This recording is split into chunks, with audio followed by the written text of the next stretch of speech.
The days that followed the bandit attack passed much as the days before it had. Cold mornings, pale light creeping over the high passes, snow that never quite melted, only shifted from place to place by the patient hand of the wind. Xeeona Septhyr walked through it all without haste, without destination anyone could name. He rose when the mountains allowed it and slept when his body demanded it. Between those moments, he watched, always watched.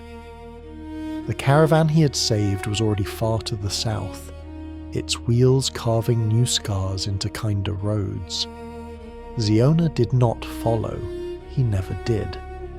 His path ran along the spine of the world, where trade thinned, where mistakes were paid for in blood or bone, and where memory itself seemed to freeze and fracture.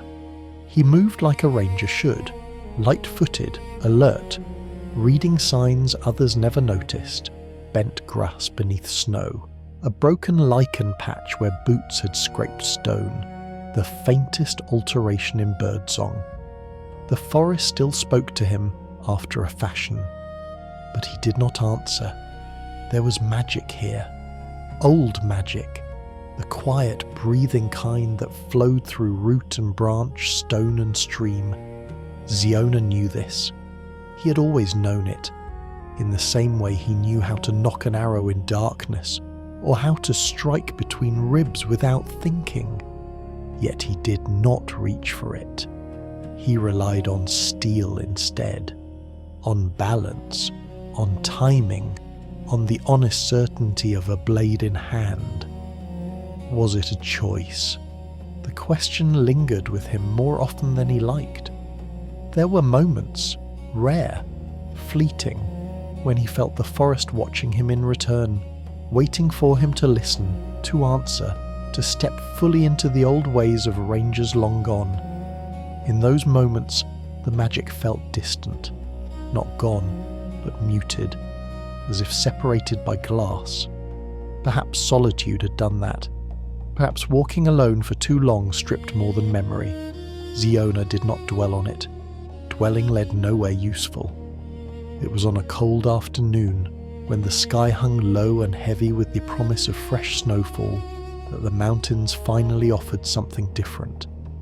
The sound came first, steel on stone, a harsh, ringing clash that echoed through the ravines like a cracked bell. Then shouting, raw, furious and unmistakably dwarven. Xeeona stopped. His body reacted before thought could form. He lowered his centre of gravity, breath slowing, senses sharpening as he turned from the narrow game trail he had been following. The echoes came again, clearer this time.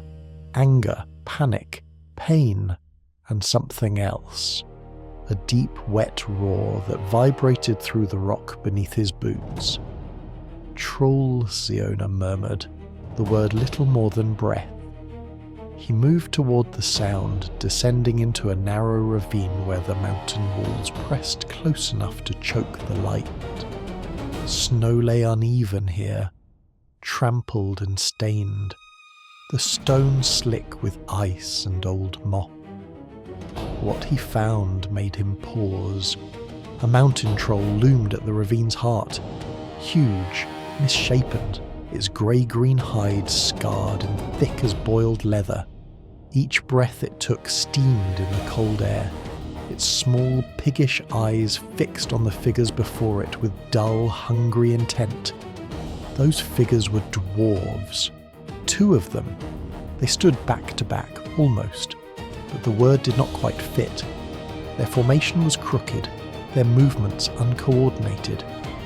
One was broad even by dwarven standards, his beard braided thick and heavy, his shield nicked and cracked from repeated blows. The other was leaner, quicker, wielding a short axe and a hammer with furious energy, and they were shouting at each other. "I told you this ravine was cursed, Boric," the lean one barked as he ducked a swinging club of stone and bone. Any dwarf with sense would have gone the long way." "Oh, don't start with that again, Han," Boric roared back, barely managing to raise his shield in time. The impact sent him skidding through the snow. "You're the one who said trolls don't come this far north. I said rarely, you granite-headed oaf. Rarely's not never." The troll slammed its club down between them, scattering rock shards and ice. Both dwarves stumbled back, shouting curses that echoed off the ravine walls. Xeeona watched from the shadows, lips twitching despite himself. They were in real danger, that much was undeniable. The troll was pressing them hard, herding them against the ravine wall with slow, brutal swings. One solid hit would end either of them, and yet, maybe if you hadn't stopped to argue with that goat herder back there, Han shouted as he parried desperately. "Oh, now it's my fault you can't keep your eyes open for tracks," Boric snapped. "A blind mole could have smelled this thing." "I smelled you, and that was bad enough." The troll roared again, frustrated, and backhanded Boric's shield, sending him sprawling. Han rushed forward instinctively, then hesitated, glancing back at his fallen companion. "Get up!" Han yelled. "Get up, you idiot!" "I would if the ground would stop spinning!" Xeeona leaned slightly forward, assessing angles, distances, the troll's rhythm. He could end this quickly. A clean strike from behind, hamstring the beast, then finish it while it raged blindly. He should, and yet he lingered. There was something almost mesmerizing about the scene. The dwarves fought bravely, no denying that, but their mouths worked faster than their weapons.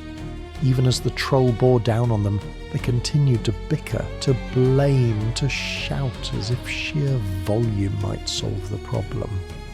It was absurd, it was tragic, it was strangely dwarvish. "Next time," Han snarled as he narrowly avoided being crushed. "We listen to me." "Next time," Boric shot back, scrambling to his feet. "I'm tying your beard to a post so you can't wander off." The troll raised its club high, both dwarves directly beneath the looming shadow. Xeona's amusement faded. Enough. He slid his short sword free, the familiar weight settling into his hand like an old promise. Steel did not argue. Steel did not hesitate.